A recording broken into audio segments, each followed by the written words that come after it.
어제 문재인 대통령이 김상조 공정거래위원장 후보자에게 임명장을 수여했는데 그 영상부터 보겠습니다.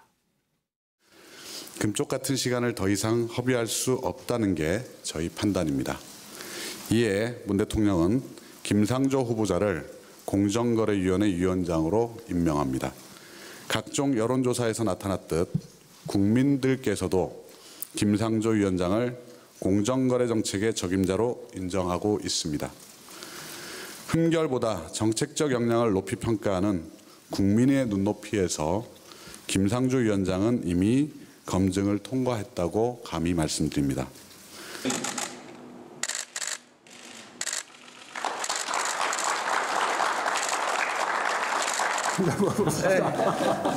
아니 이거 사실은 이 가방은 6년밖에 안 된 거고요. 그 학생이 올린 그 가방은 사실은 6년 전에 찢어서서 새로 산 가방입니다. 네. 일단 축하드립니다. 감사합니다. 네, 그리고 또 청문회 이렇게 받느라고 마음고생을 하셨습니다.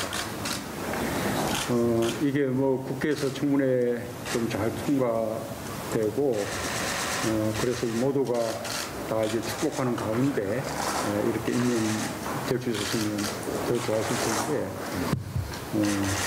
좀 그렇게 되지 않은 것은 아주 아쉽습니다. 폭넓은 인사가 어려운 이유 중에 하나가 지금 현재 우리 인사청문회 그 과정이 검진내기식 이런 식의 과정으로 흘러가니까 정말 좋은 분들이 특별한 흥결이 없어도 인사청문회 과정은 싫다. 그런 이유 때문에 고소하는 분들이 굉장히 많습니다. 사실 저도 그 이제 인사청 과정을 거치면서 많은 분들로부터 질책과 함께 격려를 동시에 받았는데요. 그 질책과 격려가 공정거래위원장이라는 자리에 걸린 무게를 나타내는 것이라고 생각을 합니다. 그 무게를 겸허하게 받아들이겠고요.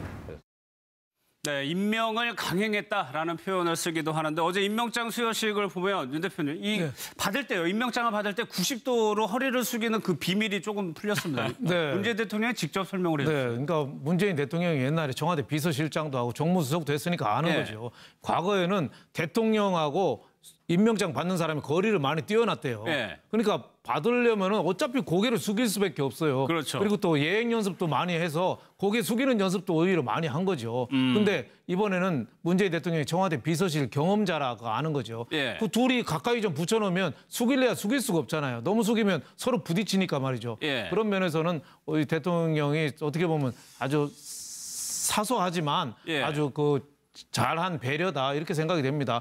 과거에는 뭐 좀 꼴 사나웠잖아요. 90도씩 인사하고 그냥 뭐 거의 엎드려 절하다시피 했는데 저렇게 대등하게 해서 그 얘기도 들어보고 하는 게 굉장히 좀 좋은 모습이었다. 그리고 또 문재인 대통령도 첫 번째 어떻게 보면 조각인데 그 김상조 그 공정거래위원장이 비교적 업무 능력도 있고 참신한 거에도 불구하고 검증에 좀 많이 걸렸잖아요. 논문 표절, 세금, 뭐 부지, 부인, 뭐 취업 특혜 뭐 여러 가지 걸렸는데 강행을 해도 비교적 좀 무리가 없었던 게 그래도 업무 능력 하나는 도덕성은 뭐 저치하더라도 업무 능력 하나는 뭐 괜찮아서 재벌 개혁을 하는 데는 정책실장, 장하성 실장하고 손잡고 잘 할 거다. 뭐 이런 뜻에서 좀 밀어준 거 아니냐 이런 생각이 듭니다. 과거 때하고 비교하면 확연하게 아실 거예요. 김기춘 실장이 임명장 받을 때 보면요.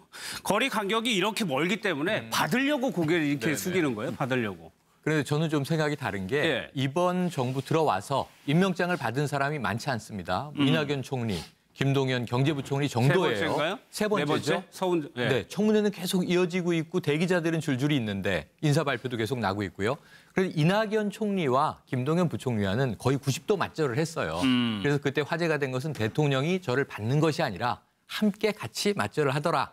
근데 그럼에도 불구하고 이 90도 인사가 지금 이번에 대통령으로 취임해서 임명장을 세 번째 줘 보니까 너무 90도 맞절하는 게 서로 너무 좀 과잉 친절로 보일 수가 있어요. 그래서 이번에 이제 악수로 끝내면서 거리가 머니까 자동적으로 인사가 90도가 됐다고 해명을 한 거고요.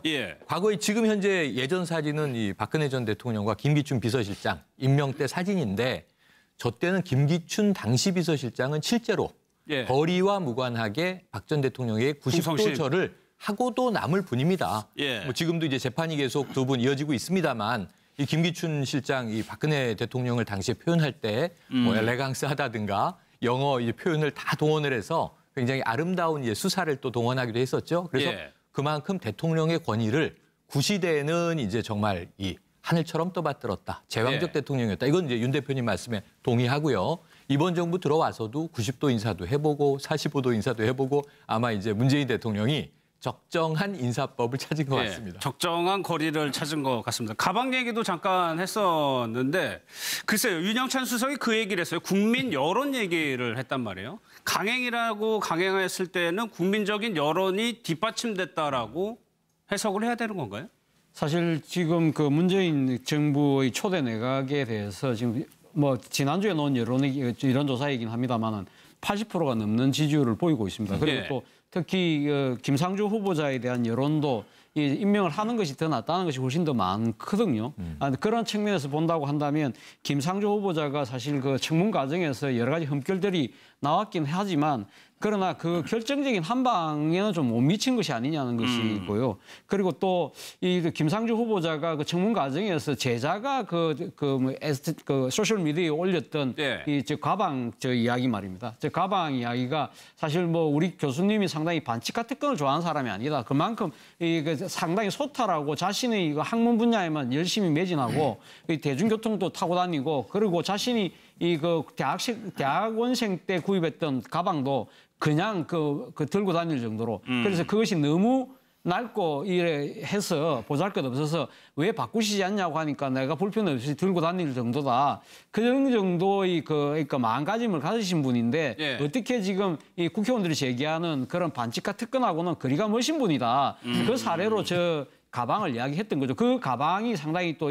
이 김상조 후보자에 대한 그 비판적 여론을 톤다운 시키는데 상당히 역할을 한 측면이 있거든요. 그런 측면에서 어제 또 임명장을 받는 자리에다 저 가방을 들고 가니까 문재인 대통령이 직접 한번 보자. 그렇게 이야기를 하셨어요. 그러니까 문재인 대통령 입장에서는 뭐 그런 정치적인 계산까지는 하시지 않았겠지만 어쨌든 김상조 후보자에 대한 여러 가지 의혹이 제기된 부분에도 임명을 강행하는 데 있어서 또 여러 예상되는 이러한 그 비판 여론에 대한 일종의 하나의 그 차단을 위한 측면에서도 상당히 정식 제스처로는 뭐 계산하지는 않았겠지만 나름대로는 효과는 있었다는 생각입니다. 대답이 재밌습니다. 6년밖에 안 된 가방이다. 사실 이런 것들이 업무 수행 능력하고는 상관은 없는데 국민들에게 굉장히 크게 다가오는 부분이죠. 이런 상황에서 오늘 또 3명의 후보자에 대해서 청문회가 지금도 진행되고 있는데 한국당의 움직임이 관심입니다. 관련 영상을 좀 보고 얘기해 보겠습니다. 걱정하는 게 국민에 대한 기본적인 자유한국당의 의총이 마쳐질 때까지 정회를 하고자 합니다. 정회를 선포합니다.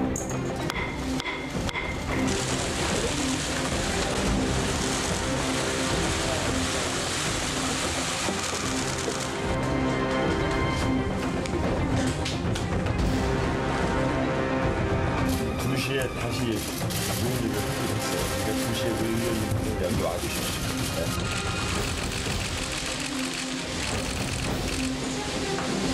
오해 한다고 그러잖아요. 오해 한다 그러니까 혹시 이제 오늘 또 쟁점이 될 만한 것도 한번 또 살펴봤습니다. 오해 됐습니다.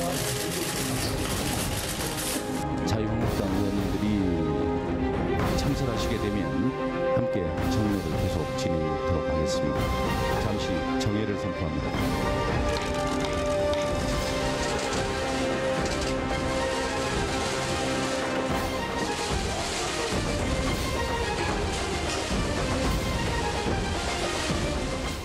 불통인사 협치 파괴 대통령은 각성하라! 각성하라! 각성하라! 각성하라! 국민우롱 임명 강행 대통령은 철회하라! 철회하라! 철회하라! 철회하라! 저는 이 임명 강행을 폭거라고 규정을 했습니다.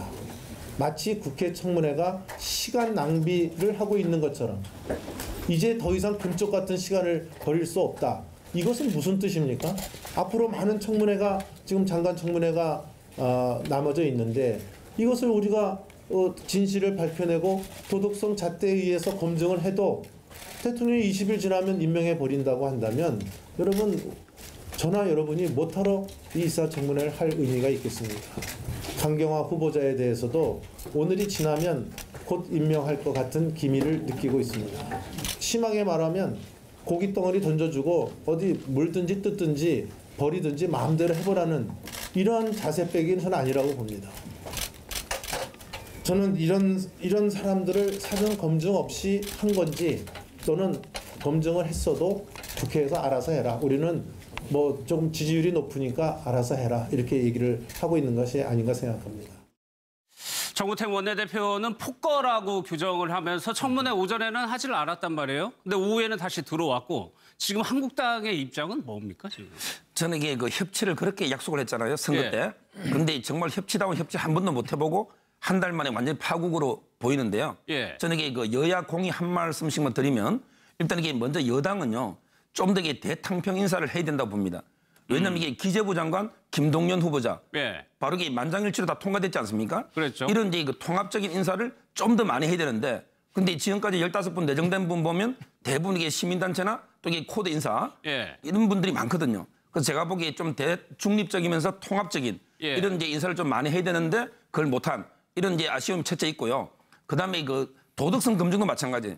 최소한 이게 국민의 평균 수준보다는 도덕성이 뛰어나야 되잖아요. 근데 음주라든지 논문 표절이라든지 또 이게 국방부 장관은 또 이게 그 무기업체 뭐 고무이라든지 법무법인 이런 정관 이런 이제 도덕성이 큰 문제 있는 분들이 많거든요. 그래서 저는 이게 첫째 여당에 큰 문제가 있다 이걸 말씀드리고 그다음에 그 자유한국당 야당도요. 저는 이게 야당도 완전히 도저히 안 되는 사람은 이게 비판을 해야 되지만 무조건 이게 모든 걸 다 비판하는 예를 들어 이게 이낙연 총리 같은 분 이런 분들에게 통과시켜주고 그다음에 그 도저히 안 되는 한두 분 정도 반대했으면 이렇지는 않을 텐데 다 안 된다고 무조건 이게 하니까. 모든 장관 다 안 된다 하니 이건 어느 정도 이게 인사권은 인정해줘야 되거든요. 그래서 이게 국민의 지지를 좀 야당도 이게 많이 못 받고 있는 게 바로 이게 무조건 반대를 위한 반대. 이건 이게 정말 지양돼야 된다 봅니다. 전국이 이제 급냉될 수밖에 없는데 이제 청와대에서는 강경화 후보자에 대해서도 임명할 것 같은 분위기예요. 근데 또 다시 임명을 한다고 된다면은 야권과의 관계는 더 경색될 수밖에 없는 거잖아요. 그렇죠. 오늘까지가 원래 강경화 외교부 장관 후보자를 오늘까지가 임명 데드라인이거든요. 데드라인인데 안 되면 한 열흘 정도 말미를 줄 수는 있는데 그거 하면은 뭐 다음 주 초나 되겠죠. 근데 이제 문제는 한미 정상회담이 뭐 한 보름 정도밖에 안 남았어요. 그리고 다음 달 초에는 G20 또 정상회담도 또 하잖아요. 그러니까 사드 문제 있고 첩첩산중인데 언제까지 또 안 할 수는 없고 사실 뭐 철회하고 다른 사람을 하면은 서둘러서 하면 될 텐데 그러니까 청와대는 어떻게 보면 청와대도 진퇴양난이라고 볼 수 있죠. 안 하자니 또 계속 다른 장관들도 줄줄이 기다리고 있고 또 하자니 하면은 뭐 보나마나 나머지 장관들 청문회 다 보이콧하고 또 추경 예산 그것도 보나마나 안 하지 않겠습니까? 제가 보니까 자꾸 밀려가지고 9월 정기국회도 제가 보기엔 제대로 안 될 가능성이 많아요. 그러니까 우리 청문회에 관한 이 제도를 하면은 제일 안타까운 게 그거예요. 우리나라는 왜 깨끗하고 유능한 사람이 없는가.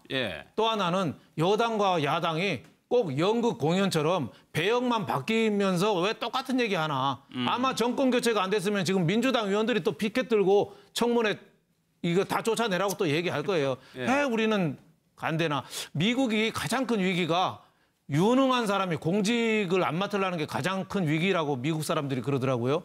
우리나라는 이게 더 큰 게 아닌가. 청문회에서 멀쩡한 사람도 빨가벗기고 또 그러다 보니까 제가 보기엔 문재인 대통령도 처음에는 좀 참신한 인물들을 총리부터 장관 좀 내놨잖아요. 그러다가 요새는 또 캠프에서 막 쏟아져 내는 거 보니까 어떻게 보면 약간 실망하고 좀 포기한 의사도 있어서 에이 어차피 뭐 누가 가도 저렇게 좋은 소리 못 들을 텐데 그냥 하고 싶은 사람 하자 뭐 이런 의도도 좀 있지 않느냐. 어떻게 보면 국가적으로 봐서 여당이나 야당이나 좀 청문회에 대해서 좀 다시 생각해야 되고 좀 여야 협치를 좀 다시 생각해야 된다 이런 생각이 듭니다. 알겠습니다. 이게 언제까지 지속될지 한동안은 지속이 될 것 같아요. 문재인 대통령이 직접 설명을 했어요. 그러니까 문재인 대통령이 옛날에 청와대 비서실장도 하고 정무수석도 했으니까 아는 거죠.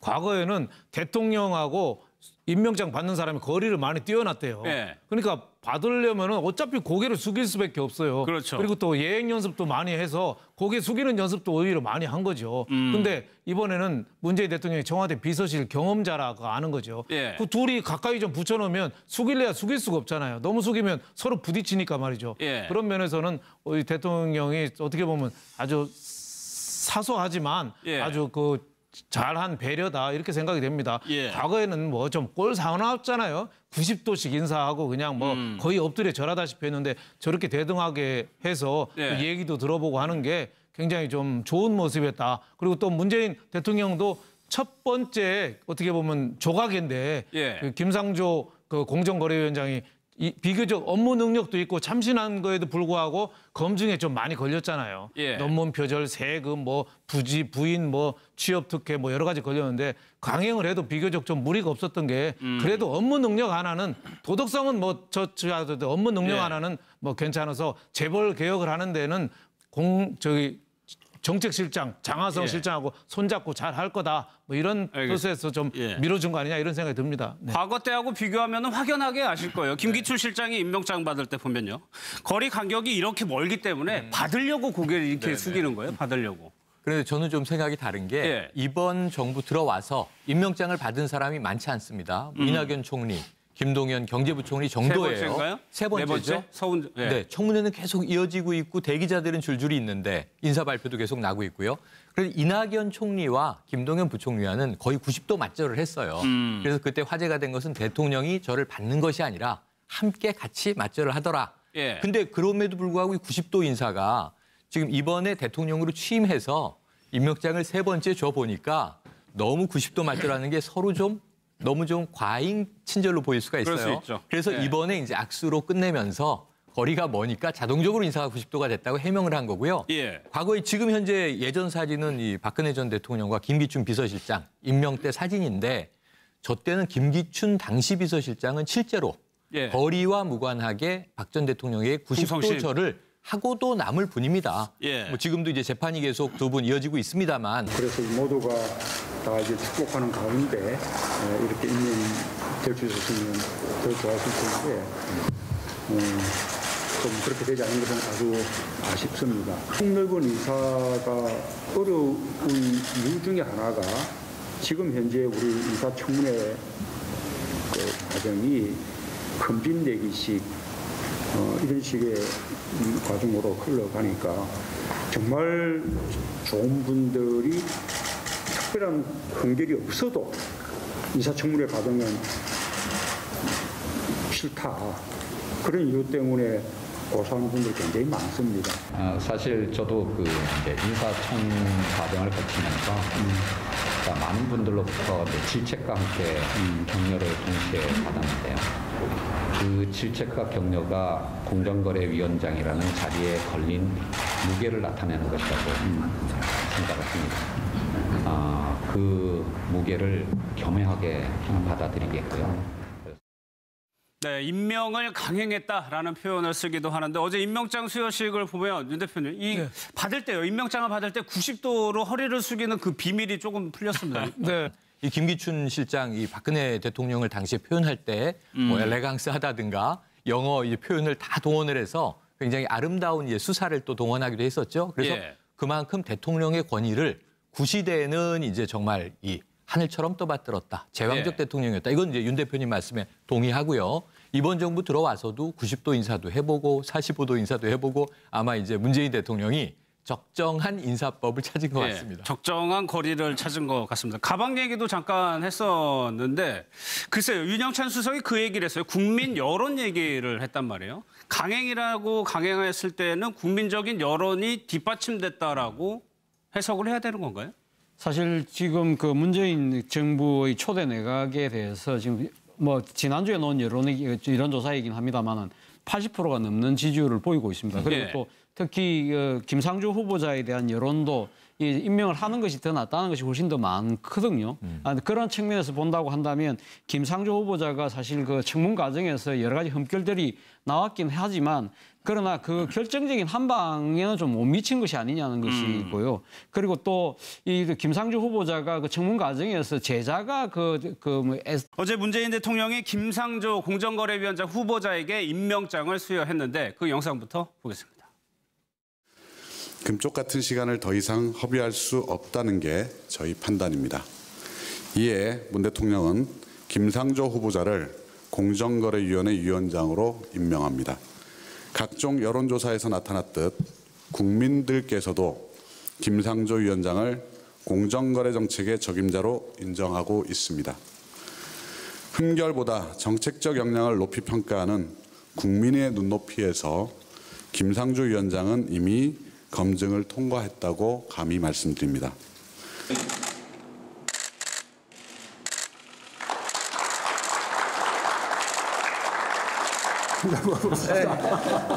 아니 이거 사실은 이 가방은 6년밖에 안 된 거고요. 그 학생이 올린 그 가방은 사실은 6년 전에 찢어서서 새로 산 가방입니다. 네. 일단 축하드립니다. 감사합니다. 네, 그리고 또 청문회 이렇게 받느라고 마음고생 많으셨습니다. 이게 뭐 국회에서 청문회 좀 잘 통과되고